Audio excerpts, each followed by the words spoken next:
Hello people, welcome back to my channel. आज हम करने वाले हैं GAAR, that is general anti avoidance rule. इससे पहले मैं आपको यहाँ पे देखो, ये हम सीधे 44 नंबर पेज में आ गए। इससे पहले जो भी हम कंसेप्ट है वो बेसिकली ये 4 चीज़ के बारे में है ही ज़्यादा बोल रहे हैं। That is tax planning, tax evasion, tax management and tax avoidance. ठीक है, तो मैं आपको बस ब्रीफली बता देती हूँ ये सब क्या है, एंड आप इतना डिटेल्स में नहीं जाएंगे। एंड जो इलस्ट्रेशंस हैं और जो एक्सरसाइज क्वेश्चंस हैं वो सब करने के बाद आई गेस नहीं, आई नो कि सब कवर हो जाएगा। ठीक है, नाउ टैक्स प्लानिंग में सबसे पहले what do mean by tax planning. तो बेसिकली टैक्स प्लानिंग में अपना जो टैक्स लायबिलिटी है वो रिड्यूस करने की कोशिश करते हैं। हम टैक्स लायबिलिटी रिड्यूस कैसे करेंगे? कोई भी इलीगल वेज से नहीं करेंगे, सब लीगल वेज से होगा। यहाँ पे बेसिकली जो सेंट्रल गवर्नमेंट ने जो हमारा इनकम टैक्स एक्ट है उसमें जो प्रोविजंस में जो भी रिलैक्सेशन प्रोवाइड किया गया है, अपन ट्राई करेंगे कि उसको कैसे अच्छे से यूज़ करें, जैसे कि हमारा जो टैक्स लायबिलिटी है वो रिड्यूस हो जाए। फॉर एग्जांपल हमारा एग्जेम्पशंस हैं कैपिटल गेन वाले चैप्टर में। ठीक है, तो अपन इस कैपिटल गेन वाले चैप्टर के जो प्रोविजंस है उसके एग्जाम्पशन है उसको कैसे यूटिलाइज करें, जैसे कि अपना कैपिटल गेन कम निकले, राइट। उसके बाद अपने को डिडक्शन दे दिया है, इनकम बेस्ड डिडक्शन है, एक्सपेंडिचर बेस्ड डिडक्शन है, उसको कैसे यूटिलाइज करें। तो बेसिकली वो होता है हमारा टैक्स प्लानिंग। ठीक है, नेक्स्ट है टैक्स इवेजन। टैक्स इवेजन मतलब चोरी करना, टैक्स की चोरी करना। ठीक है, टैक्स इवेजन मतलब अपन अवॉइड कर रहे हैं टैक्स का, और यहाँ पे ये इलीगल वे में होगा। ठीक है, इलीगल मीन्स में होता है, मतलब बेसिकली अपन क्या करते हैं, अपन जो इन्फॉर्मेशन देते हैं, अपने जो स्टेटमेंट फर्निश करते हैं, अपने जो रिकॉर्ड्स बनाते हैं वो फॉल्स करते हैं। बहुत सारे फैक्ट्स अपन क्या कर लेते हैं, सप्रेस कर लेते हैं। तो ये सब कुछ फ्रॉड हो जाता है। तो ये सब है हमारा क्या है, tax evasion. Tax evasion illegal है, एंड इससे मतलब अगर आप टैक्स इवेजन करेंगे और अगर पकड़ में आ गए तो बहुत अच्छी खासी फाइन एंड पेनल्टी है।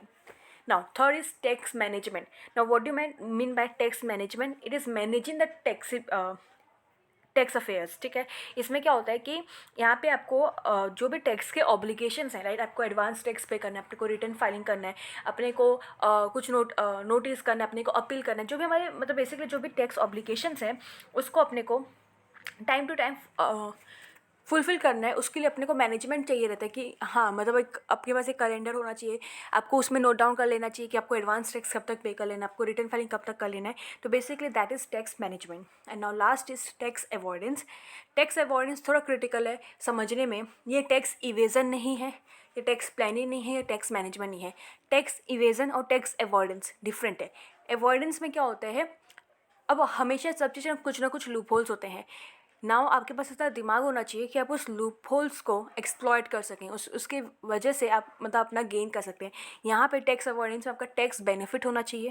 ठीक है, टैक्स बेनिफिट होना चाहिए आपका, मतलब आपकी जो लाइबिलिटी टैक्स की वो रिड्यूस होना चाहिए, एंड ये लीगल वेज में होना चाहिए। दैट मीन्स जो सेक्शन में आपको वर्डिंग्स है उसको आप ऐसे मतलब उसमें ऐसे लूप होल्स ढूंढो जिससे कि आप अपना टैक्स बचा सको, एंड वो लीगल वे में भी होगा। ठीक है, तो बहुत धीरू भाई अंबानी ऐसे करते थे हमेशा। ठीक है, तो इसलिए यहाँ पे अपना गार और सार बोल के that is general anti avoidance वाला एंड स्पेसिफिक एंटी अवॉइडेंस वाला आया है। ठीक है, तो ये बेसिकली यहाँ पे क्या हो रहा है कि अब जो टैक्स मैन है जिसने टैक्स ड्राफ्ट किया, जिसने प्रोविजंस ड्राफ्ट किए हैं, उनका क्या इंटेंशन था, आप वो इंटेंशन वो नहीं समझ रहे हो, बट आप टैक्स के वर्डिंग्स में जा रहे हो और उसके लूप होल्स क्रिएट कर रहे हो और वहाँ पे आप अपना टैक्स बेनिफिट ले रहे हो, तो उसको हम बोलेंगे क्या, टैक्स अवॉइडेंस। ठीक है, समझ में आया, और ये फुल्ली लीगल है।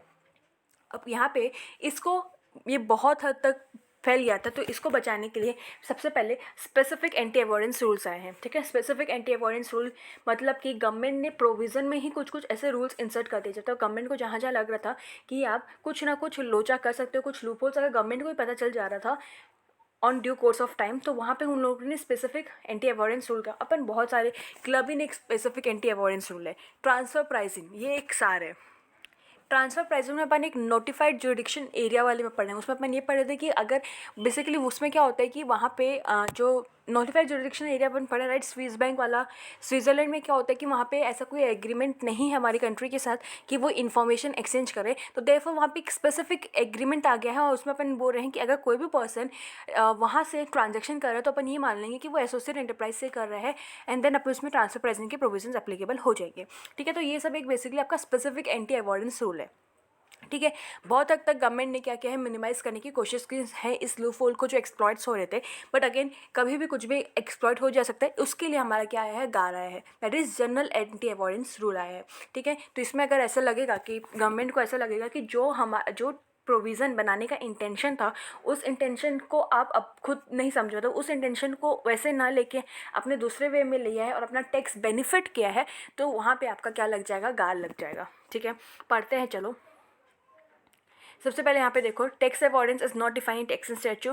Tax avoidance is nevertheless the outcome of action taken by SSC, none of which or no combination of which is illegal. मतलब आपका जो एक्शंस आप ले रहे हो बट वो इलीगल नहीं है।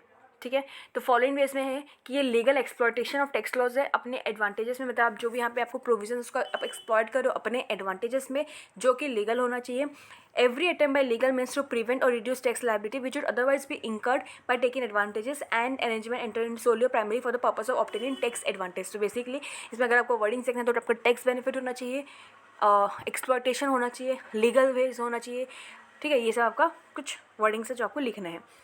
तो यहाँ पे ये वाला पैरा में आओ, the GAAR provision aim at combating impermissible tax avoidance. Many countries like UK, China, South Africa, Australia, Canada, Brazil has incorporated GAAR on their domestic tax law to deal with the aggressive tax planning. Okay, Indian GAAR कब आया था, ये वाला detail पढ़ने की ज़रूरत नहीं है, नॉलेज पेपर्स के लिए पढ़ सकते हो। अभी अभी 2-3 सालों से ये आया है। ठीक है, तो basically the Shome committee report explain the need for and rational of गार। तो बेसिकली गार की नीड क्या थी, तो ये हमको क्या बताता है, इसमें अपने को बताता है कि सब्सटेंस ओवर लीगल फॉर्म, ये अपने को हेल्प करता है वो करने के लिए। ठीक है, और ये अपने को बताता है कि अपने को कोई भी प्रोविज़न को आइसोलेशन में नहीं पढ़ना है, एज ए कम्प्रहेंसिव अपने को पढ़ के आना है, मतलब पढ़ना है। ठीक है, और उसके हिसाब से अपन को इंटरप्रेट करना है। उसके बाद 10 where there is no business purpose except to obtain a tax benefit the GAAR provision would not allow such a tax benefit. अच्छा ये छोड़ो, आपको मैं आपको बता देती हूँ, एक यहाँ पे एग्जांपल्स हैं, उससे आपको एकदम ही क्लियर हो जाएगा। देखो यहाँ पे एक बार पढ़ लो, ये कुछ आपके सार के एग्जांपल है। 48 ATIA, 92, 95, 93 है आपका अवॉइडेंस टैक्स वाला, 94 है, 94A है, 220 डीम डिविडेंड, मतलब बेसिकली डीम डिविडेंड के वे में डिविडेंड पे किया जा रहा था, मतलब ट्रांसफ़र कर दिया जा रहा मनी को, तो उसको हमने क्या मान लिया कि डीम डिविडेंड। ये आपके सार के एग्जांपल्स हैं। ठीक है, ओके, ये पढ़ने से पहले एक बार यहाँ पे एग्जांपल में आते हैं, फिर अपन ये पढ़ेंगे। बहुत ही अच्छे 5-6 एग्जांपल्स हैं, उस आपको समझ में आ जाएगा कि गार अपने को कब यूज़ करना है। सबसे फर्स्ट, अच्छा पहले यहाँ पे पढ़ लो कि यहाँ पे क्या बोल रहा है कि ये जो गार का प्रोविज़न है सेक्शन नंबर 95 में इसकी एप्लीकेबिलिटी बताता है। तो बेसिकली यहाँ पे अगर कोई भी एसएससी कोई भी अरेंजमेंट में एंटर किए हैं तो उस अरेंजमेंट को अपन क्या मान सकते हैं, इम्परमिसिबल अवॉइडेंस एग्रीमेंट मान सकते हैं, अगर अपने को लग रहा है कि उससे इसको टैक्स बेनिफिट हो रहा है और वो एक्सप्लॉयट किया है। ठीक है, बट वो लीगल होगा, राइट। तो यहाँ पे बेसिकली अपन जो भी वो अरेंजमेंट में एंटर किए, अगर गार लग जाएगा किसी पर्सन के ऊपर, तो बेसिकली जो भी अरेंजमेंट में वो एंटर करते हैं उसको हम इम्परमिसिबल अवॉइडेंस एग्रीमेंट मान लेते हैं। ठीक है, नेक्स्ट यहाँ पे ये देखो, ये यहाँ पे बोल रहा है कि अगर कोई भी कॉन्फ्लिक्ट है बिटवीन द प्रोविजंस, मतलब गार अपने को बोल रहा है कि ऐसे नहीं करना है, कोई अदर प्रोविज़न अपने को बोल रहा है कि ऐसे करना है, तो इस केस में यहाँ पे जो हमारा गार है उसका ओवर राइडिंग इफेक्ट होगा, मतलब वो एबव ऑल है। ओके, जैसे सपोज DTAA, ठीक है, DTAA आपको बोल रहा है कि हाँ ये हो सकता है, गार बोल रहा है नहीं हो सकता है, तो गार विल ओवर राइड DTAA का एग्रीमेंट। ओके, यहाँ पे एग्जाम्पल में एग्जाम्पल काफ़ी अच्छा एग्जाम्पल्स है। फर्स्ट बोल रहा है example 1, India stem limited is a company incorporated in India, एक इंडियन की कंपनी है। It setup a unit in special economic zone in financial year 1890 for the manufacturing of chemicals. It claims 100% reduction of profit earned from that year and subsequent year as per section number 10AA। तो यहाँ पे क्या बोल रहा है कि एक Indian company है, उन्होंने अपना manufacturing unit special economic zone में बनाया, और यहाँ पे जो 10AA में, जो कि हमने पढ़ रखा है एग्जाम्पशन वाले वीडियोज़ में, 10AA में अपने को जो भी बेनिफिट मिलता है, मतलब बेसिकली फर्स्ट 5 ईयर के लिए कुछ 100% डिडक्शन मिलता है, तो यहाँ पे वो 100% डिडक्शन क्लेम कर रहा है और कोई भी इनकम टैक्स पे नहीं करना है, पे नहीं कर रहा है। तो क्या इस केस में गार एप्लीकेबल होगा? क्यों होगा? ये आपका टैक्स प्लानिंग वाला आ जा रहा है। देखो 10AA अपने को प्रोविज़न में ये रिलैक्सेशन प्रोवाइड किया गया है, तो इस रिलैक्सेशन को यूज़ करना हमारा जन्म सिद्ध अधिकार है, इसको हमको गार नहीं रोक सकता। तो यहाँ पे ये बोले there is an agreement of setting up unit in SEZ which result in tax benefit. No doubt tax benefit हो रहा है, हाउएवर ये है ना, ये हमको मतलब इंसेंटिव दिया गया है और उस इंसेंटिव का अपन बस भरपूर यूज़ कर रहे हैं, राइट। तो इसलिए हमारा यहाँ पे कोई भी गार इन्वोक नहीं होगा। डजंट मीन कि टैक्स बेनिफिट हो रहा है मतलब गार आ रहा है, आपका यहाँ पे एक्सप्लॉयटेशन भी होना चाहिए। ठीक है, फैक्ट 2 में आ जाते हैं। In the above example 1 let us presume कि ये जो कंपनी है उसका अनदर यूनिट है for manufacturing chemicals in non SEZ areas and it then diverts it production from such manufacturing unit to so the same as manufacturing the tax exempt SEZ. Okay, यहाँ पे क्या बोल रहा है कि देखो यहाँ पे ये जो कंपनी है उसका 2 यूनिट है, एक आपका एसईजेड में है और एक आपका नॉन एसईजेड में है। SEZ में ये क्या करता है, पैकेजिंग करता है खाली, और यहाँ पे ये मैन्युफैक्चर करता है। तो बेसिकली यहाँ पे जो प्रॉफिट हो रहा है उसका आपको 100% मिल जाएगा, बट यहाँ पे तो आपको नॉर्मल टैक्स में पे करना पड़ेगा। तो टैक्स अवॉइड करने के लिए यहाँ पे ये क्या कर रहा है, ये जो मैन्युफैक्चरिंग वाला है ना, उसको वो यहाँ शिफ्ट कर दे रहा है, जिससे कि क्या हो रहा है, उसको लोग मतलब उनके बुक्स ऑफ अकाउंट्स में ऐसा लग रहा है कि जो मैन्युफैक्चरिंग हो रहा है ये SEZ में हो रहा है, एंड जो भी प्रॉफिट होगा उसको 100% रिडक्शन मिल जाएगा, तो कोई इनकम टैक्स पे नहीं करना पड़ेगा। तो क्या इस केस में हमारा गार एप्लीकेबल होगा? तो नहीं, इस केस में भी हमारा गार एप्लीकेबल नहीं होगा, क्योंकि बेसिकली यहाँ पे टैक्स इवेजन हो रहा है। टैक्स अवॉइडेंस में गार आता है, टैक्स इवेजन नहीं। इन्होंने बुक्स ऑफ अकाउंट्स रॉन्ग दिखा रहे हैं, ये फैक्ट्स को सप्रेस करने की कोशिश कर रहे हैं। देखो यहाँ पे गार एप्लीकेबल नहीं होगा, यहाँ पे आपका टैक्स इवेजन हो जाएगा। समझ में आया? अब नेक्स्ट एग्जांपल में आओ। In the above example let us presume कि जो इंडियन कंपनी है वो कोई भी प्रोडक्शन नॉन SEZ यूनिट का SEZ में नहीं दिखा रही है। अपना जो पहले था उसने क्या किया, मैन्युफैक्चरिंग का प्रोडक्शन इसमें दिखा दिया। इस केस में ऐसा नहीं हो रहा है, बट वो क्या कर रही है, जो नॉन मैन्युफैक्चरिंग में अपन नॉन SEZ में अपन जो मैन्युफैक्चर कर रहे हैं उसको ये at a price lower than the fair market value इस SEZ यूनिट में ट्रांसफर कर दे रही है, एंड दस वो जो रिडक्शन है वो क्लेम कर रही है SEZ यूनिट में। तो क्या इस केस में हमारा गार एप्लीकेबल होगा? क्यों होगा? क्यों अपने को यहाँ पे देखो टैक्स इवेजन नहीं है, यहाँ पे ऐसा नहीं बता रहा, नहीं बोल रहा है कि वो उसको ट्रांसफ़र करके फैक्ट्स को सप्रेस करके यहाँ पे अपना प्रॉफिट को ज़्यादा दिखा के डिडक्शन ले रही है। ऐसे तो अपने को नहीं लिखा गया है, यहाँ पे बोल रहा है कि वो ये काम तो नहीं किया है। तो इस केस में क्या हमारा गार इन्वोक होगा? अगेन यहाँ पे गार इन्वोक नहीं होगा। ठीक है, अगेन यहाँ पे गार इन्वोक नहीं होगा, क्योंकि यहाँ पे आपको lower than fair market value दिया है और इसके लिए एक स्पेसिफिक सार है, transfer pricing arm length price में होना चाहिए। ठीक है, तो इसके लिए अलग से अपने को प्रोविज़न बता दिया गया है, देयरफॉर यहाँ पे अपना गार नहीं लगेगा। गार एंड सार कैन को एग्जिस्ट। ठीक है, तो यहाँ पे अपना सार के हिसाब से अपने को यहाँ पे ये जो ट्रांसफ़र कर रहे हैं उसमें असेसमेंट में जाएगा, आर्म लेंथ प्राइस में नहीं होगा। असेसिंग ऑफिसर देखेगा कि ये आर्म लेंथ प्राइस में हो रहा है कि नहीं हो रहा है, नहीं हो रहा है तो वो फर्दर उसके टैक्स लायबिलिटी को इंक्रीज कर देगा। ठीक है, तो इसमें अपने को गार इन्वोक करने की ज़रूरत नहीं है। एंड सिमिलरली ये एग्जांपल में जो आपको बताया है वो भी हमको स्पेसिफिक सेक्शन नंबर 10AA में बताया गया है, तो इस केस में भी हमारा गार एप्लीकेबल नहीं होगा। यहाँ पे भी गार और सार कोएग्जिस्ट हो सकते हैं। ठीक है, तो एक बार बेसिक आइडिया हो जाएगा आपको कि गार कब एप्लीकेबल होना है, और हम सेक्शन नंबर 95 पढ़ लिए हैं। अब आते हैं सेक्शन नंबर 96 में, दैट इज इम्परमिसिबल अवॉइडेंस एग्रीमेंट क्या होता है। तो इम्परमिसिबल अवॉइडेंस एग्रीमेंट में क्या होता है, सबसे पहले आपका क्या होना चाहिए, टैक्स बेनिफिट होना चाहिए। पढ़ो, an impermissible avoidance agreement means an arrangement the main purpose of one or the main purpose of which is to obtain a tax benefit. मतलब हाँ, पहले इतना पढ़ो यहाँ तक, एंड से पहले तक, कि मतलब ये एक अरेंजमेंट है जिसमें जो SSC है उसका क्या होना चाहिए, टैक्स बेनिफिट होना चाहिए। अब यहाँ पे एक बार इसको छोड़ो और यहाँ पे आप बताओ टैक्स बेनिफिट अपन किसको बोल सकते हैं। तो ये देखो टैक्स बेनिफिट मतलब क्या हो सकता है कि आपका यहाँ पे कोई भी टैक्स का अवॉइडेंस या रिडक्शन हो सकता है, मतलब जो आपको टैक्स लायबिलिटी रिड्यूस हो जा रहा है या आपको अवॉइड, आपको टैक्स पे करना नहीं पड़ रहा है, या जो भी आपको रिफंड मिलने वाला था इनकम टैक्स के में, जो भी असेसमेंट की वजह से या अपील की वजह से किसी चीज़ की भी वजह से जो भी आपका रिफंड मिलने वाला था वो इंक्रीज़ हो गया है। ठीक है, तो ये सब आपका, या फिर आपका लॉसेस इंक्रीज़ हो गए हैं, तो ये सब आपका कुछ केसेस है कि यहाँ पे आपका क्या हो सकता है, टैक्स बेनिफिट हो सकता है। तो फर्स्ट हमने क्या पढ़ा, ये अरेंजमेंट है जिसमें मेन पर्पज़ इसमें ये है कि जो इस अरेंजमेंट में टैक्स बेनिफिट हो रहा है, टैक्स बेनिफिट ये सबसे हो सकता है, and any of the following tax satisfy. यहाँ पे बेसिकली दो चीज़ें होती है, वन आपका टैक्स बेनिफिट होगा, एंड सेकेंड में आपको कुछ टेस्ट करने पड़ेंगे, वो टेस्ट होने चाहिए एंड। ठीक है, अगर वो टेस्ट हो रहे तो यहाँ पे अपन मान लेंगे कि हमारा यहाँ पे गार एप्लीकेबल होगा, मतलब बेसिकली जो भी अरेंजमेंट है उसको अपन इम्परमिसिबल अवॉइडेंस अरेंजमेंट IAA मान लेंगे। ठीक है, तो क्या है वो देख लेते हैं, चलो क्या टेस्ट है। तो ये चार टेस्ट हैं जो अपने को करने रहते हैं, एंड इससे अगर ये प्लस टैक्स बेनिफिट्स हो रहे हैं, मतलब इनमें से कोई सा भी एक, सपोज ये और टैक्स बेनिफिट, या फिर ये और टैक्स बेनिफिट, या ये या टैक्स बेनिफिट एंड ये एंड वो टैक्स बेनिफिट, तो इस केस में हमारा क्या हो जाएगा, गार लग जाएगा। क्या है पढ़ते हैं। फर्स्ट वाला है कि इट क्रिएट राइट और obligation which are not ordinary created between person dealing in arm length price. मतलब ऐसा ऑब्लिगेशन होगा, ऐसा रिलेशनशिप होगा, ऐसा राइट होगा जो कि ऑर्डिनरी जब दो पर्सन डील कर रहे हैं आर्म लेंथ प्राइस में, वो ऑब्लिगेशन, वो राइट, वो रिलेशनशिप नहीं रहता है।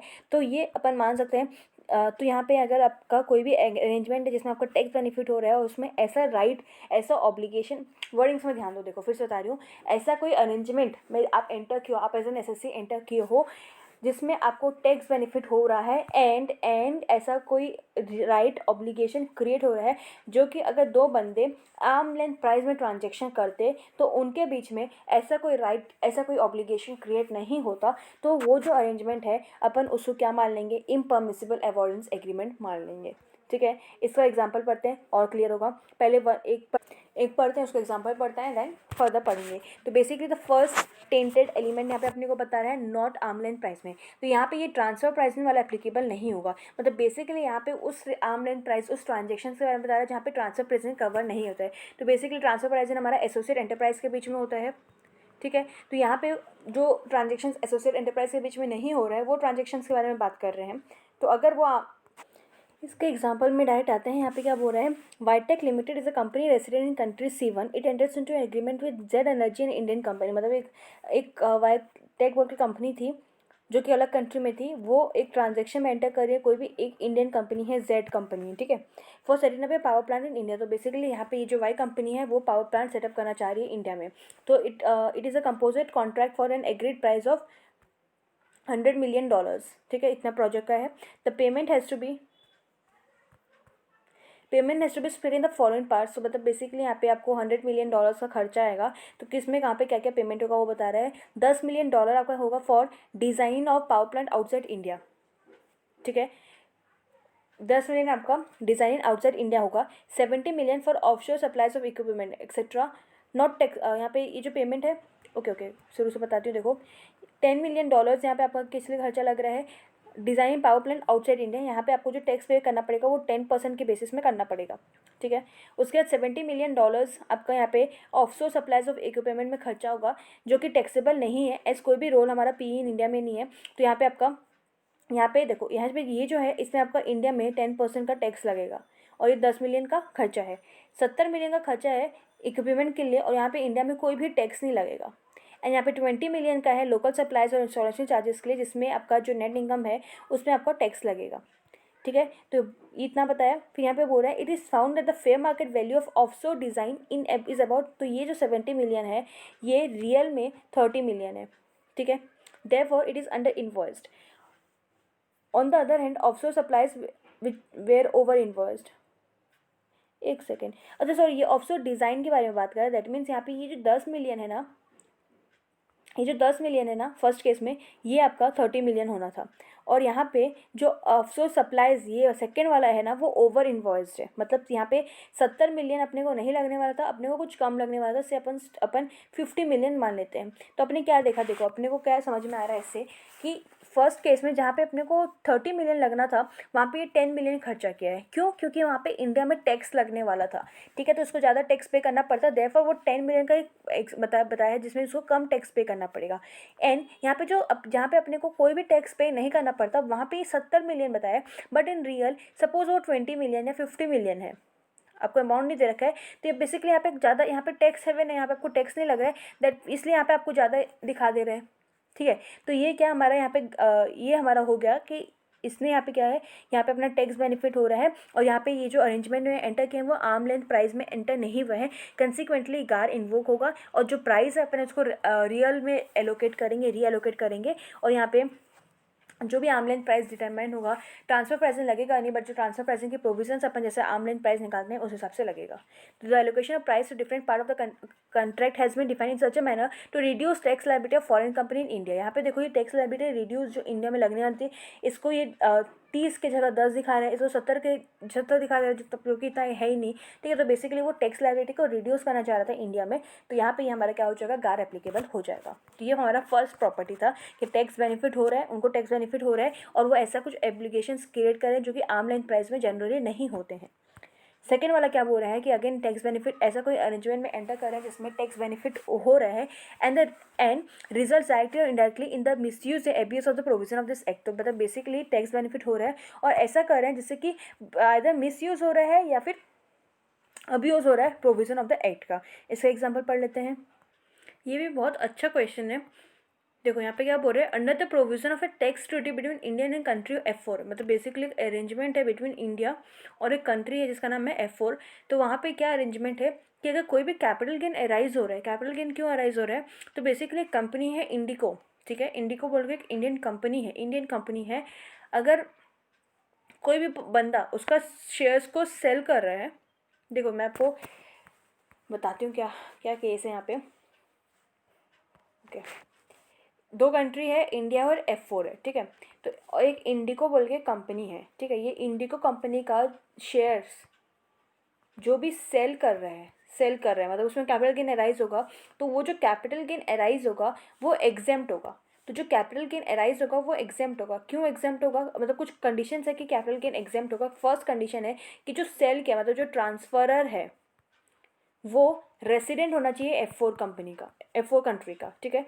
एंड सेकेंड है, ये कंडीशन है, हाउएवर अगर ये जो ट्रांसफरर है, ठीक है, अगर ट्रांसफरर रेसिडेंट है F4 का, तो यहाँ पे जो भी वो इंडिको कंपनी का जो शेयर्स को सेल किया है वो हमारा एग्जेम्प्ट हो जाएगा कैपिटल गेन से। हाउएवर अगर ये ट्रांसफरर 10% से ज़्यादा 10% या 10% से ज़्यादा इंडिको कंपनी में शेयर हेल्ड कर रहे हैं, तो ये जो हमारा एग्जेम्पशन है वो नहीं मिलेगा। एक बार ध्यान से सुनो क्वेश्चन को, ठीक है, मैं फिर से वापस रिपीट कर रही हूँ। बेसिकली एक अरेंजमेंट में एंटर किया था, उसमें बोल रहे थे कि इंडिको कंपनी का जो भी ट्रांसफरर, मतलब जिसके पास शेयर्स था, वो शेयर क्या कर रहा है, ट्रांसफ़र कर दे रहा है। तो वो जो शेयर्स ट्रांसफ़र करेगा तो उसमें कैपिटल गेन अराइज होगा ना। यहाँ पे जो कैपिटल गेन अराइज होगा वो एग्जेम्प्ट होगा। कब एग्जेम्प्ट होगा, अगर वो जो ट्रांसफरर है ना, ये जो ट्रांसफरर है ना, वो रेसिडेंट है किसमें, F4 कंट्री में, ठीक है। हाउएवर यही जो ट्रांसफरर है, अगर वो उसी कंपनी में, इंडिको कंपनी में 10% से ज़्यादा 10% या 10% से ज़्यादा शेयर हेल्ड कर रहा है, तो वहाँ पे ये जो कैपिटल गेन का एग्जेम्पशन था वो एग्जेम्पशन नहीं मिलेगा। तो अब क्या हुआ कि यहाँ पे कंपनी आई, सपोज XYZ कंपनी का ही, वो है हमारी रेसिडेंट है F4 में। फर्स्ट अपना जो क्लेम, अपना जो यहाँ पे एग्जाम्पशन क्लेम करने का कंडीशन था वो फुलफिल हो रहा है। बट यहाँ पे वो जो XYZ कंपनी है, बेसिकली वो दो सब्सिडरी बनाई, एक है आपका ABC, एक है आपका PQR, दो सब्सिडरी बनाई, दोनों होल्ली ओन सब्सिडरी है, ठीक है, दोनों आपका होल्ली ओन सब्सिडरी है। ये दोनों को सब्सिडरी बनाई। अब नाउ ये बंदा वो इंडिको कंपनी में 9.5% ऑफ शेयर्स हेल्ड कर रहा है, इसमें भी आपका 9.5% ऑफ शेयर्स हेल्ड कर रहा है। 10 से ज़्यादा होने से हमको एग्जाम्पशन नहीं मिलेगा। दोनों इसलिए क्या के एक ये XYZ होल्ली ओन सब्सिडरी बनाया, और ये 9.5 हेल्ड कर रहा है और ये 9.5 हेल्ड कर रहा है। तो बताओ कि यहाँ पे गार एप्लीकेबल होगा क्या, मतलब ये जो अरेंजमेंट है, क्या इसमें आपको कैपिटल गेन का एग्जाम्पशन मिलेगा? ऑब्वियसली नहीं मिलेगा, क्योंकि अपने को पता चल रहा है कि ये जो दो सब्सिडरीज बनाई है उनका और ये होल्ली ओन सब्सिडरी है, और इनका इंटेंशन ही ये है कि वो 10% का जो लिमिट है उससे कम में वो हेल्ड करें, ठीक है। देयरफॉर यहाँ पे ये जो भी अरेंजमेंट में एंटर किए हैं उसको हम इम्परमिसिबल अवॉइडेंस अरेंजमेंट मान लेंगे अकॉर्डिंग टू गार। एंड कंसिक्वेंटली जो भी ये सब्सिडरी कंपनीज हैं उनको टैक्स पे करना पड़ेगा कैपिटल गेन के हिसाब से, क्योंकि अपन 9.5 प्लस 9.5% हेल्ड कर रहे हैं ऐसा मानेंगे। मतलब जो XYZ कंपनी है वो 10% से ज़्यादा शेयर हेल्ड कर रही है, अपन ऐसा मानेंगे। देयरफॉर कैपिटल गेन का जो एग्जेम्पशन हो रहा था on transfer of the shares वो नहीं होगा। अभी खाली इंटरप्रिटेशन पढ़ लेते हैं। The above arrangement of splitting the investment through two subsidiaries, दो subsidiaries से अपन split के appears to be with the intention of obtaining tax benefit under the treaty. Further, there appears to be no commercial substance in creating two subsidiaries, as they do not change the economic condition of investor A Limited in any manner and reveals or tainted element of abuse of tax law. तो basically यहाँ पे आपका जो tax law है वो abuse हो रहा है, तो देयरफॉर यहाँ पे जो गार है वो इन्वोक हो जाएगा। ठीक, तो ये दो टेस्ट आपके कंफर्म हुए। फर्स्ट यहाँ पे आपका टैक्स बेनिफिट प्लस ये 4 टैक्स होने चाहिए, 2 टैक्स हो गए। Third tax lacks commercial substance or is deemed to lack commercial substance under section number 97, मतलब आपका कमर्शियल सब्सटेंस नहीं है। एंड फोर्थ पे पढ़ लेते हैं, इज एंटर टू और कैरिड आउट बाय मीन्स और in manner which are not ordinarily employed for bona fide purposes, मतलब यहाँ पे जो मैनर में करें तो जनरली उस मैनर में अपन करते नहीं है। इसके एग्जाम्पल्स पढ़ लेते हैं, क्लियर हो जाएगा। ओके, तो वो एग्जांपल्स अपन बाद में करेंगे, क्योंकि अपने को उससे पहले सेक्शन नंबर 97 पढ़ना पड़ेगा। नाउ सेक्शन नंबर 97 क्या बोल रहा है, arrangement to lack commercial substance, मतलब यहाँ पे अपन जो ये पढ़ रहे हैं ना, हमारा जो थर्ड टेस्ट था कि उसमें कमर्शियल सब्सटेंस नहीं है, तो यहाँ पे अपन दो चीज़ पढ़ेंगे कि किसको हम कमर्शियल सब्सटेंस बोलते हैं, किसको हम deem to lack commercial substance बोलते हैं, ठीक है। तो उसको अपन चलो पढ़ते हैं। यहाँ पे बोल रहा है तो सबसे पहले यहाँ पे आपको सब्सटेंस ओवर फॉर्म के बारे में बात करें तो बेसिकली यहाँ पे आपको ये बता रहा है कि अपने को मेन इंटेंशन देखना है कि वो ट्रांजेक्शन क्यों हुआ है, जस्ट नॉट बिकॉज जैसे सपोज यहाँ पे sale and lease back agreement है, तो वो बस यहाँ पे उन लोग क्या कर रहे हैं, सेल एंड लीज बैक आप जानते होंगे, तो इस केस में सब्सटेंस ओवर फॉर्म देखना है। राउंड ट्रिप फाइनेंशियल बाद में पढ़ेंगे, ठीक है। अपन राउंड ट्रिप इन फाइनेंशियल मतलब क्या होता है कि ये देखो यहाँ पे ये एग्जाम्पल पढ़ लो, आपको राउंड ट्रिप इन फाइनेंशियल आ जाएगा। ये है, यही है आई गेस। यहाँ पे देखो इंडिको इनकॉर्पोरेट से सबको इन एनटीजे मतलब नॉट यहाँ पे लोअर टैक्स जुरिडिक्शन बता रहा है, तो यहाँ पे इंडिको कंपनी है वो एक सबको कंपनी बना रही है, ठीक है। सबको कंपनी आपका एनटीजे में है, मतलब वहाँ पे बहुत कम टैक्स लगता है, और उसका जो इक्विटी है $100 का इक्विटी है, ठीक है। सब और ये जो सबको कंपनी है अभी ये $100 का जितना उसका इक्विटी है उतना ही लोन किसी एक एक्स लिमिटेड एक इंडियन कंपनी को दे रहा है at the rate of 10% per annum, ठीक है। 10% इस हिसाब से दे रहे हैं। यहाँ पे जो ये एक्स लिमिटेड है, और अब देखो यहाँ पे क्या हो रहा है, इंडिको कंपनी है, सबको कंपनी बनाई है, और सबको कंपनी अभी ये लोन दे रही है एक्स लिमिटेड कंपनी को। अब यहाँ पे सबको लिमिटेड अगर एक्स लिमिटेड कंपनी को लोन दे रही है तो ऑब्वियसली ये इंटरेस्ट पे करेगा, तो इंटरेस्ट का रिडक्शन इज क्लेम करेगा। तो यहाँ पे यही बोल रहा है कि X limited claim reduction of interest payable to subco company from the profit of the business, there is no other activities in subco company can GAAR be involved in such cases. तो basically यहाँ पे ये जो सबको company बताए ना, उसका और कोई भी ट्रांजेक्शन नहीं है। तो बेसिकली यहाँ पे जो एक्स लिमिटेड है उसका प्रॉफिट रिड्यूस करने के लिए ही सबको कंपनी बनी हुई है, मतलब बेसिकली ये लोन देगा और ये इंटरेस्ट पे करता जाएगा 10% के हिसाब से, तो इसको उसका जो जितना इंटरेस्ट पे करेगा उतना उसका इनकम कम होता जाएगा, और सबको लिमिटेड का और कोई भी बिजनेस नहीं है, तो क्या यहाँ पे गार हमारा एप्लीकेबल होगा क्या। तो यहाँ पे इंटरप्रिटेशन पढ़ते हैं। यहाँ पे बोला कि जो arrangement appears to be avoid payment of tax, यहाँ पे ये जो अरेंजमेंट है क्या हो रहा है, पेमेंट ऑफ टैक्स और इंटरेस्ट इनकम अपन अवॉइड करना चाह रहे हैं, ठीक है। द अरेंजमेंट इन्वॉल्व्स, इसको राउंड ट्रिप बोलते हैं। Even the fund animated from Indco are not trace back to Indco, hence the arrangement may be deemed to be lack of commercial substances. देखो यहाँ पे अपन क्या हो रहा है, इंडिको से पैसा गया सबको में, एंड सबको से पैसा गया किसमें, एक्स में, पैसे वापस इंडिको के पास नहीं आ रहे हैं, स्टिल अपन यहाँ पे राउंड ट्रिपिंग अपन मानेंगे इसको। ये केस हमारा राउंड ट्रिपिंग का एग्जांपल है, और इसमें हम लैक ऑफ कमर्शियल सब्सटेंस मानेंगे, एंड देयरफॉर यहाँ पे आपका क्या होगा, ये जो सबको में भी disaggregated and the interest income में भी tax in the hand of इंडिको, ठीक है। समझ में आया। तो यही यहाँ पे आपको राउंड ट्रिपिंग के बारे में बता रहे हैं, राउंड ट्रिपिंग फाइनेंशियल। अब यहाँ पे ये सब जो हमारे एग्जांपल्स हैं इसमें अपने को ये मैटर नहीं करता है कि कब टाइम क्या हो रहा है, कौन से पार्टी इन्वॉल्व हो रहे हैं, कैसे मैनर में हो रहा है, कैसे मोड में हो रहा है, जैसे भी हो रहा है अपने को इसको क्या कर लेना है, गार इन्वोक कर लेना है। उसके बाद बोल रहा है ये एकोमोडेटिंग पार्टी, इसका मतलब क्या होता है कि मतलब वो पार्टी जिसका मेन जो वो दो लोग के बीच में ट्रांजेक्शन हो रहा है, उस थर्ड पार्टी को अपन अभी तभी इसलिए लाते हैं ताकि उस थर्ड पार्टी उसमें क्या होगा, अपने को कुछ टैक्स बेनिफिट होगा। इसका भी एक एग्जाम्पल दिया, वो एग्जाम्पल पढ़ते हैं अपने को क्लियर हो जाएगा। बैंकिंग लिमिटेड वाला होगा, यही एग्जाम्पल है। ओके तो यहाँ पे क्या केस है देखो, Y limited is a company incorporated in country 1, ये कंट्री 1 है, ये इंडिया है। वाई लिमिटेड कंट्री 1 का है, इंडिया में जेड लिमिटेड है, ठीक है। तो फर्स्ट हो गया। ओके थर्ड पॉइंट क्या बोल रहा है, A limited is a company incorporated in country F1 and it is 100% subsidiary of Y limited. तो यहाँ पे अब ए लिमिटेड आया पिक्चर में, ये इसका होल्ली ओन सब्सिडरी है, कंट्री C1 में है। A limited and Z limited formed a joint venture company X limited, okay ये दोनों मिलके एक्स लिमिटेड बने in India after the date of commencement of GAAR provision, there is no other activities in A limited, okay. हाँ the India F1 tax treaty provide for non resident of capital gain in the source country and in the domestic law. ये वो example नहीं है जो मैं example समझाना चाह रही हूँ, एक सेकंड में देखती हूँ। ओके तो बेसिकली मैं आपको बता देती हूँ, मैं ये बीबी सर के बुक से ये एग्जांपल मैंने देखा था। इसमें क्या है कि एक्स लिमिटेड एक बैंकिंग कंपनी है, ठीक है, और इसका दो कंपनी है। सपोज ये एक्स लिमिटेड है बैंकिंग कंपनी, इसके दो क्लोजली हेल्ड कंपनीज हैं। क्लोजली हेल्ड मतलब अपन डीम्ड 222E में पढ़े हैं, डीम डिविडेंड वाले में। एक है इंडिको और एक है सबको, ठीक है। एंड ये इंडिको इसका होल्ली ओन सब्सिडरी, मतलब सबको इंडिको का होल्डी ओन सब्सिडरी कंपनी है। सबको के पास रिजर्व्स है और ये लोन प्रोवाइड कर रहा है इंडिको को, ठीक है। तो इसको हम डिम डिविडेंड मान लेंगे क्योंकि वो एक लिमिटेड प्रॉफिट से अपना लोन दे रहा है इंडिको को।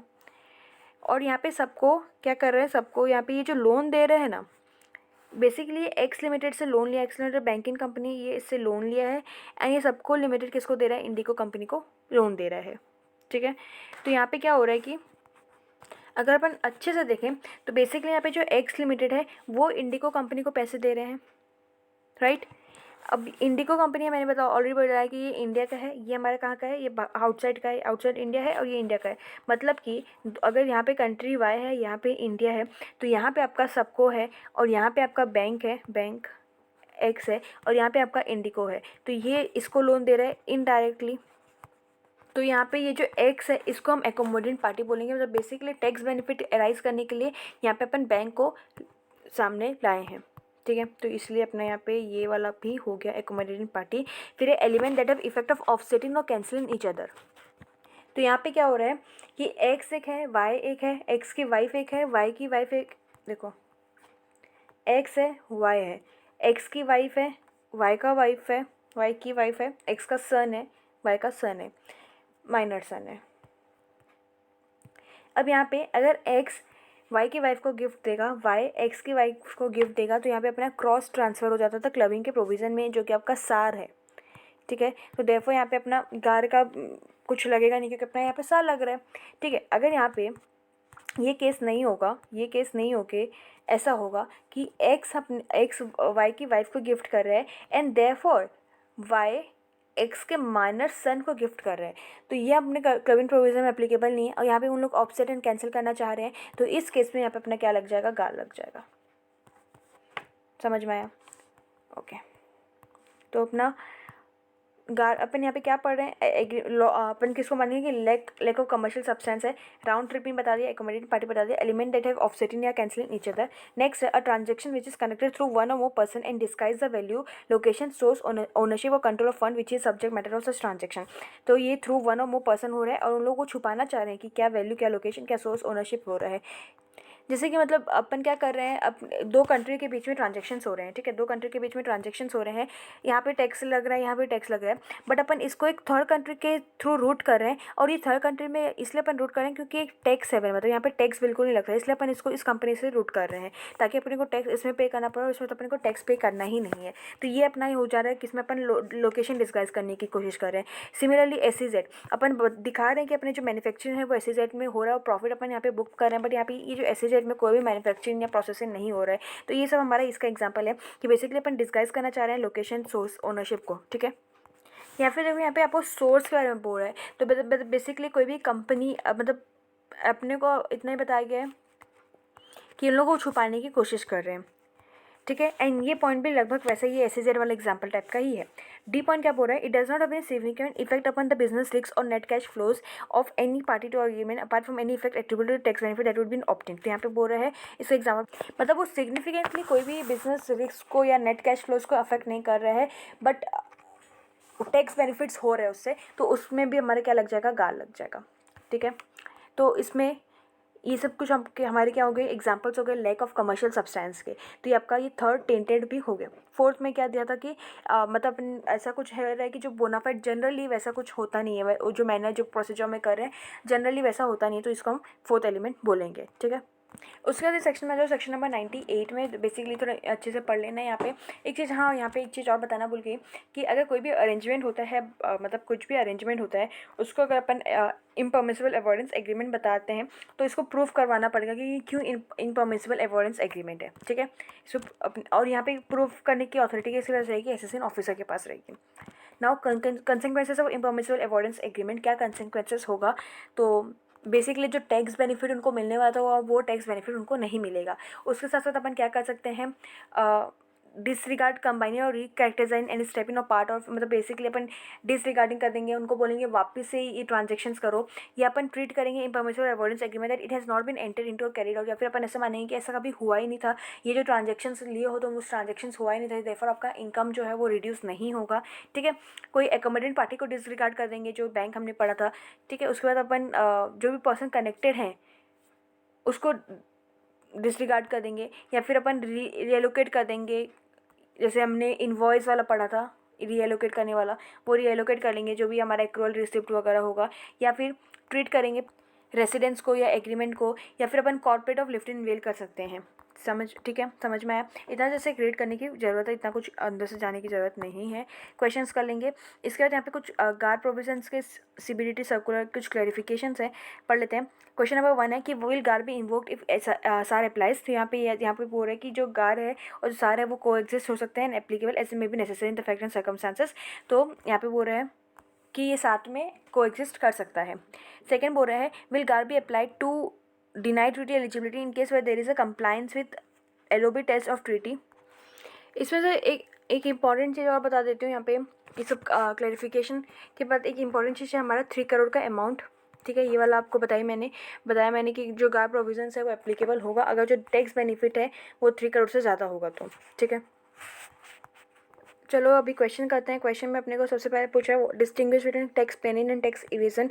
तो टैक्स प्लानिंग हम कैरी आउट करते हैं with in the framework law का, मतलब लीगल इलीगल नहीं है। ठीक है, टैक्स प्लानिंग हमारा इलीगल नहीं है और टैक्स इवेजन हमारा इलीगल है। Tax plan is an arrangement by which full advantage is taken of the concession and benefit conferred by the statute. तो जो हमको एक्ट जो रिलैक्सेशन प्रोवाइड किया है उसको अपन फुल बेनिफिट लेते हैं। टैक्स इवेजन हमारा बेसिकली अपन टैक्स लायबिलिटी रिड्यूस करना चाहते हैं आर्टिफिशियल मेथड से, जो कि हमारा इलीगल है और अपने को स्टैच्यू भी नहीं बोलता है वो सब करने के लिए। नेक्स्ट बोल रहा है specify the reason whether the following act can be consider as tax planning, tax management and tax evasion. First बोल रहा है मतलब अपने को बताना है कि क्या है टैक्स प्लानिंग के हैं, इवेजन के हैं कि मैनेजमेंट के हैं। फर्स्ट अपना mister P deposit 1 lakh in PPP account to reduce his total income from 5,90,000 to 4,90,000। तो ये आपका क्या होगा बताओ, टैक्स प्लानिंग होगा, क्योंकि अपन क्या किया अपने को यहाँ पे एटीसी में रिडक्शन दिया गया, उसका अपन फायदा उठाया, उसका अपन एडवांटेजेस उठाए हैं। सेकंड क्या बोल रहा है XQ limited maintain register of tax reduction at source affected by to timely compliance. तो ये आपका टैक्स मैनेजमेंट होगा। ठीक है, उसके बाद क्या बोल रहा है an individual tax payer making tax saver deposit of 1 lakh in a nationalise bank. तो ये भी आपका रिडक्शन का है, तो यहाँ पे भी आपका क्या हो जाएगा टैक्स प्लानिंग हो जाएगा। एटीसी में अगर आप 1 लाख का डिपॉजिट करें आपको रिडक्शन क्या होगा मिलेगा। ठीक है, ओके। नेक्स्ट क्या है कि partnership firm obtain declaration from the lender depositor in form number 15G and 15H and forwarding same to the income tax authority. तो ये भी आपका क्या हो जाएगा टैक्स मैनेजमेंट हो जाएगा। ये देखो ये ऑप्टिंग करें तो बेसिकली अपन मैनेज करके रखने चाह रहे हैं। फिफ्थ बिट देखो a company install an AC costing 75,000 at the residence of a director as per the terms of its appointment but treat it as fitted in quality control section in the factory. This is with the objective to treat is plan for the purpose of complete depreciation. तो basically यहाँ पे office में AC लगा है पर वो उसको दिखा रहा है कि वो फैक्ट्री में लगा है ताकि उसको depreciation as per plant and machinery मिल जाए। तो ये आपका यहाँ पे अपने फैक्ट को सप्रेस किया तो यहाँ पे आपका फिफ्थ पॉइंट क्या हो जाएगा टैक्स इवेजन हो जाएगा। ये देखो ठीक है। 6 पॉइंट पढ़ते हैं RR limited issue a credit note for ₹80,000 as brokerage payable to mister Ramana who is the son of managing director of the company. The purpose is to increase the total income of Ramana from 4,20,000 to 5 lakh and reduce the income of RR. तो basically हम लोग रमना का increase करना चाह रहे हैं, RR limited का कम करना चाह रहे हैं। तो ये भी आपका सप्रेशन ऑफ फैक्ट होगा, तो यहाँ पे भी आपका टैक्स इवेजन आ जाएगा। एंड सेवंथ है company remitted provident fund contribution to both of its own contribution and employ contribution on monthly basis before due date. ठीक है, तो ये आपके यहाँ पे टैक्स मैनेजमेंट हो जाएगा। ठीक है, इजी एकदम, ज़्यादा कुछ डिटेल में जाना नहीं अपने को। यहाँ पे इतना सा बड़ा बड़ा कौन पड़ेगा, क्वेश्चन समझ के पता चल जा रहा है। उसके बाद पे आपको एग्जामिन करना है doctrine of form and substance in the context of tax planning. तो इसमें क्या बोल रहे हैं क्वेश्चन नंबर 3 पर करेंगे, पर कल क्वेश्चन नंबर 4 कर लेते हैं क्योंकि ये पूरा थ्योरी क्वेश्चन है। ठीक है, करेंगे उसके ऊपर।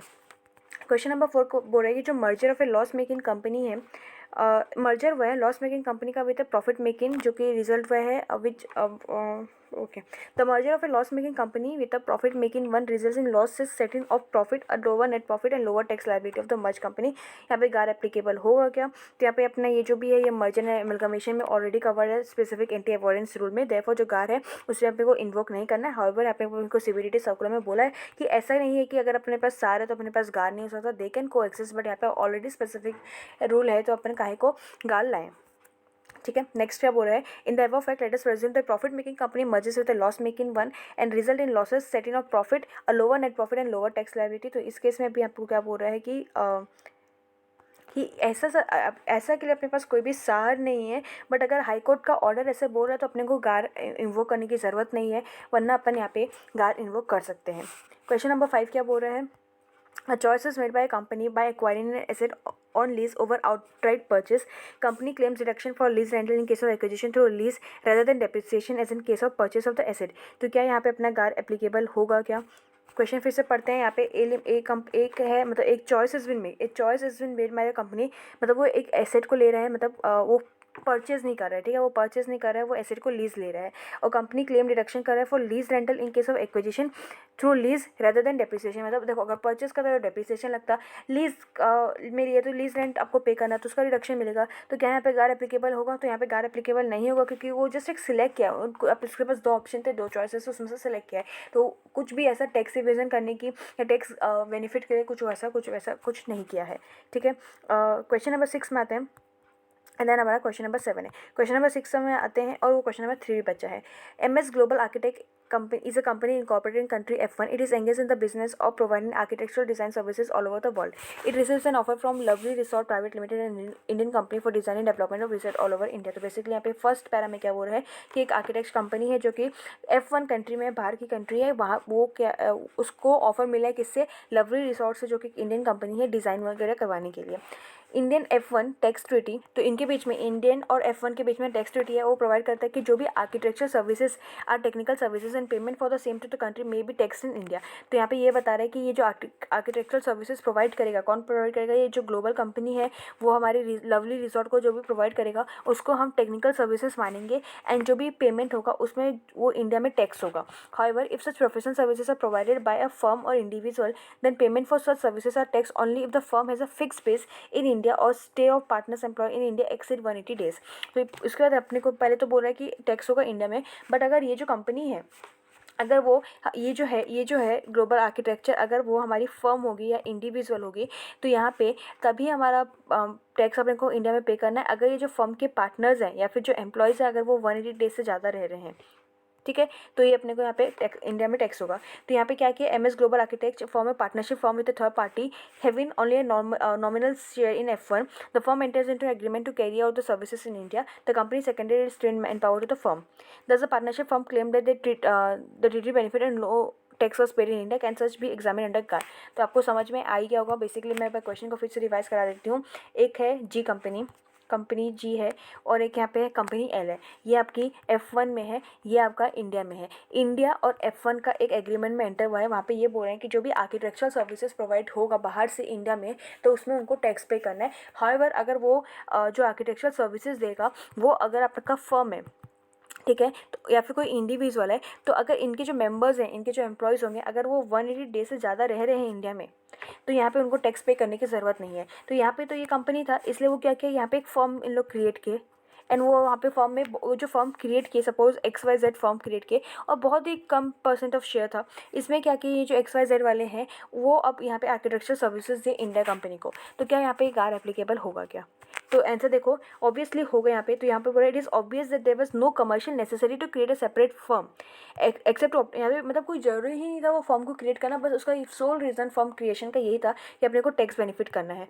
The firm was only on paper and the man power was drawn from the company. तो यहाँ पे आपको ये भी बताया गया जो कंपनी है वो मैन पावर दिया, तो बेसिकली फर्म बस एक पेपर में बना दें ताकि अपने को टैक्स बेनिफिट लेने को मिले, और जो आर्किटेक्चरल सर्विसेज भी देगा वो भी उस कंपनी का था। The firm did not have any commercial substance, moreover it is a case of a treaty abuse, hence GAAR may be invoke to disregard the firm and tax payment of architecture. तो यहाँ पे गार हमारा क्या हो जाएगा? Invoke हो जाएगा। ठीक है, समझ में आया? ओके, नेक्स्ट क्वेश्चन है, an Indian holding company holdco borrows 10 crore for acquisition of shares of subco which then became subsidiary of Holdco company. Holdco and Subco amalgamate so that the interest payable on the monies borrowed to acquire the shares can be deducted in computing the income from the business. तो यहाँ पे क्या अपने को गार applicable होगा? तो नहीं, यहाँ पे गार एप्लीकेबल नहीं होगा, क्योंकि इन्होंने कुछ गलत नहीं, इनको मतलब बेसिकली इन्होंने कुछ एक्सप्लॉइट नहीं किया। ठीक है, एंड यहाँ पे अभी ये सब्सटेंस वाला में आते हैं। तो बेसिकली यहाँ पे क्या बोल रहे हैं, explain the doctrine of form and substance in the context of tax planning. तो सबसे पहले अपने को ये देखना है कि जो ट्रांजेक्शन की जेन्युइननेस देखना है कि जिस फॉर्म में वो कर रहे हैं उसमें वो जो फॉर्म से वो ट्रांजेक्शन कर रहे हैं वो जेन्युइन है कि नहीं। It is well settled that when a transaction is arranged in one form known to law, it will attract tax liability, whereas if it is entered into another form which is equally lawful, it may not. तो यहाँ पे basically अपने को ये बता रहा है कि अगर आप एक ट्रांजेक्शन को एक तरीके से करोगे तो यहाँ पे आपका टैक्स आ सकता है, एंड दूसरे तरीके से करोगे तो वहाँ पे आपका टैक्स नहीं आ सकता है, एंड जो दोनों फॉर्म है दोनों फॉर्म आपका लीगल हो सकता है। देयरफॉर इन कंसिडरिंग वेदर, तो इसलिए यहाँ पे अपने को बताया कि therefore in considering whether transaction attract tax और नॉट, अपने को फॉर्म देखना है कि वो जो जिस तरीके से किए हैं। जैसे कि यहाँ पे अभी हमने एग्जांपल पढ़ा कि इन्होंने सही तो क्या, बट यहाँ पे इनका जो फॉर्म था, मतलब वो जो फॉर्म बना है वो just purpose of tax benefit का था। तो इस केस में भी अपने को यहाँ पे यही देखना है कि the form of the transaction put through to be consider. अपने को यहाँ पे फॉर्म देखना है, अपने को यहाँ पे सब्सटेंस देखना है। सब्सटेंस तो देखो उस एग्जाम्पल में सेम ही था, बेसिकली वो आर्किटेक्चरल सर्विसेज ही प्रोवाइड कर रहे हैं, तो अपने को यहाँ पे फॉर्म देखना है और यहाँ पे हमने को जेन्युइन ट्रांजेक्शन्स के ही देखने हैं। सेकंड बोल रहा है true legal relation in the is a crucial element for taxability. तो यहाँ पे बोल रहा है, तो यहाँ पे जो कंपनी, यहाँ पे जो ये अथॉरिटीज़ हैं वो क्या कर सकते हैं, लिफ्टिंग ऑफ कॉर्पोरेट वेल कर सकते हैं। मतलब बेसिकली वो कंपनी को as an artificial judicial person नहीं देख के उसके अंदर कौन उस कंपनी को मैनेज कर रहा है, बोर्ड ऑफ डायरेक्टर्स में कौन इतना पावरफुल टॉप मैनेजमेंट में कौन है जो बेसिकली बिहाइंड द ट्रांजेक्शन है वो भी कर सकते हैं। The taxation authorities entitle as well as bound to determine the true legal, मतलब उनके पास पावर है कि वो लिफ्टिंग ऑफ कॉर्पोरेट वेल कर सकते हैं एंड ट्रू लीगल रिलेशन दे सकते हैं जो कि इस ट्रांजेक्शन के पीछे है। ठीक है, जिससे कि अपने को अगेन टैक्सेबिलिटी के बारे में भी आइडिया हो जाएगा। एंड यहाँ पे थर्ड है substance that is actual nature of expenses is relevant and not the form. तो यहाँ पे बोल रहा है in the case of an expenditure the mere fact that the payment is made under an agreement does not procure the department from acquiring to actual nature of payment. तो अब अगर अपन payment, अगर कोई एग्रीमेंट में enter किया और उसको payment करें तो दैट इज़ नॉट सफिशिएंट। अपने को ये देखना है कि जो पेमेंट है अपन एक्चुअल किस नेचर में, किस पर्पज़ के लिए वो पेमेंट किया है। एंड सेकंड है in order to determine with particular item of expenditure is of revenue और capital nature substance and not merely the form should be look into. ठीक है, मतलब रेवेन्यू नेचर का, एक्सपेंडिचर है, कैपिटल नेचर का, तो just form नहीं देखना है अपने को, यहाँ पे सब्सटेंस भी देखना है। ठीक है, तो ये पूरा प्योर थ्योरी क्वेश्चन है, एक बार देख के जाना ही जाना है। ठीक है, तो इससे गार कंप्लीट हो रहा है, एक बार इसको रीड कर लेना, हो जाएगा। ठीक है, तो thank you very much guys and please like share and subscribe to my channel and that's it, bye bye.